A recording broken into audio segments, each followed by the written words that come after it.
Okay, we'll go ahead and get started. Welcome back from lunch. Thank you for coming. Next, we'll be having our panel discussion on the legal and ethical challenges of automation, continuing with our automation theme. It's my pleasure to welcome back our keynote speaker from this morning, Dan Geer. Dan is the CIO for In-Q-Tel and an expert in computer security and risk management. Susan Ramsey is a risk assessor and security engineer at the National Center for Atmospheric Research. Drew Simshaw is a communications and technology attorney and a teaching fellow at the Elon University School of Law. Scott Russell, who is a senior policy analyst with CACR, an awesome guy. And Craig Jackson is our chief policy analyst at the Indiana University Center for Applied Cybersecurity Research. So please welcome them in our panel discussion. Not just an okay guy. So, thank you very, very much. And thank you all for joining us and the prep that you did for this panel. I'll note that I did not get the awesome guy thing from Mark.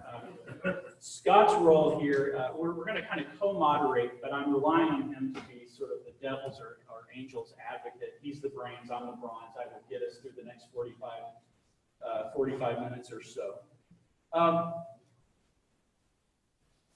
Phil Sawkey at lunch really gave us an amazing sort of overview of the definition of automation and the different places we see that, both through time and space. I think for this panel, we're going to focus in more on the extent to which machines are making decisions. Okay? So, if a very broad definition of automation is, having a machine or something else do something that previously a human would have to do, the focus of this particular panel is going to be more on places where where machines are making decisions, and particularly where machines are making decisions that come into contact with life, liberty, and the pursuit of happiness, right? Probably in that order. To kick off, just one kind of fun question. I'm going to ask each panelist to give me one word to describe the legal and ethical landscape around automation, machine learning, and AI. Dan, one word. Uncodified. Susan. Labyrinthine. Pretty. Complete with the Minotaur at the center. I knew it was simple. Drew. Disorienting. Disorienting. Okay. So that wasn't that fun. And in fact, if we've heard so many scary things, I'm gonna point out here, if you're not showing proper respect for strong AI, remember this guy. Okay, so he's going to be out here.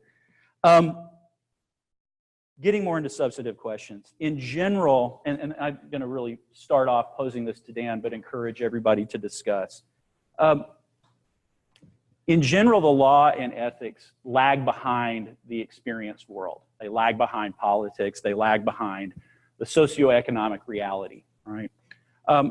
What are, in your opinions, and in your opinion first, Dan, the most pressing legal and ethical issues around AI right now? And are there any areas where we're truly already behind or seriously behind? Well, in most of, at least here in the West, the question I think would be liability more than anything else. Everything goes wrong at some point, and again, it's a fairly Western style response that when something goes wrong, money changes hands, or in some way or other, there's restitution, in a broad sense. We don't have any good idea about this. If you read every end user license agreement for software in general, the high order bit on every page is not our fault. It may go on 40 pages of end user license agreement, but especially speaking, it's not our fault. If you have a free running autonomous system, I just don't think that holds. I just don't think that can hold. And so the principal difficulty here